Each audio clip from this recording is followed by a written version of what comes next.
plan. That could be very broad. We want to talk about how we communicate. We want to talk about what's off limits. We want to talk about how often.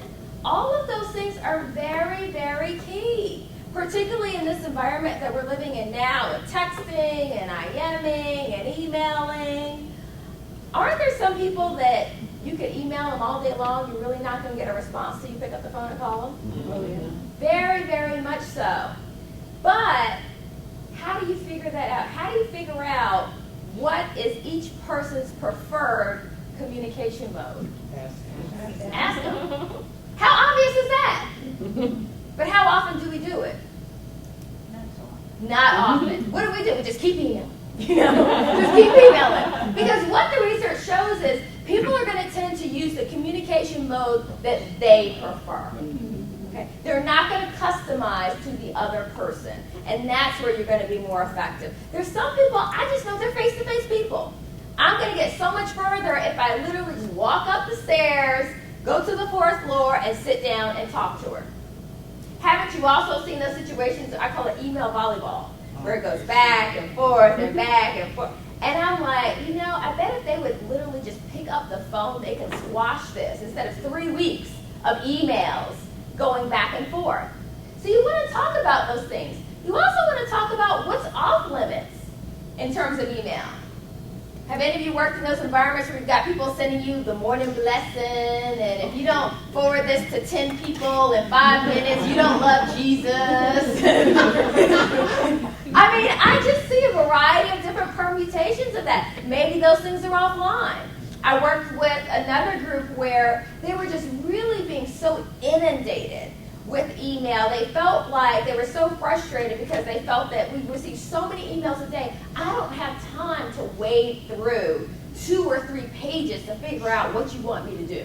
Okay? So the new ground rule was anytime you're sending out an email or communication where you really expect the person to take action, you must write action in the subject line and indicate what the action is. And then in the body of the email, you can go into more detail. Because aren't there people who are so lazy, they're not going to open up the email. They're just going to look at the subject. So you really need to catch their eyes and their attention really, really quickly. And so it's this combination. I mean, it's not just slackers, but people are legitimately busy. And so they're wading through hundreds of emails a day. How many of you have also had miscommunications over email or text? Or you read something that wasn't intended, or it sounded like they were yelling because they used all caps. I actually had that with my husband a couple months ago because we text a lot during the day, and sometimes we send these long texts. And I was really excited about something, so I sent him this long text, and I was kind of waiting to see what he was going to send back. And first of all, it took like 5 minutes, so that was a problem. Secondly, he sent me back a text and just said, "K." And so, of course, I'm like, well, he's got a little attitude. Let me see what's wrong with him. And so I called him up, and I was, really blasting him. And then he was like, well, Dana, I'm driving on 285. I didn't need anything. I just don't have time to text. So again, you're limited, and there's lots of opportunity for miscommunication. When I traveled a lot, I used to send emails at 1 in the morning because I was sitting in a hotel because I had just arrived.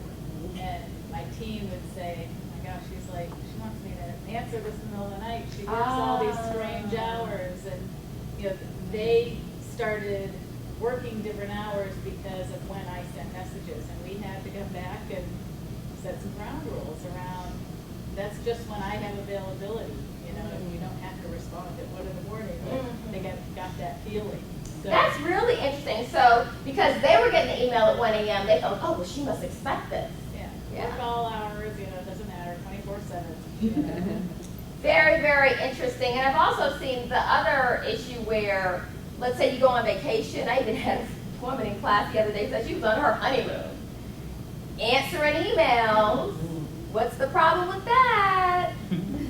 You're training them, you will. You teach people how to treat you. If you don't respect your boundaries, nobody else is going to respect your boundaries. So you have to be so, so careful about that.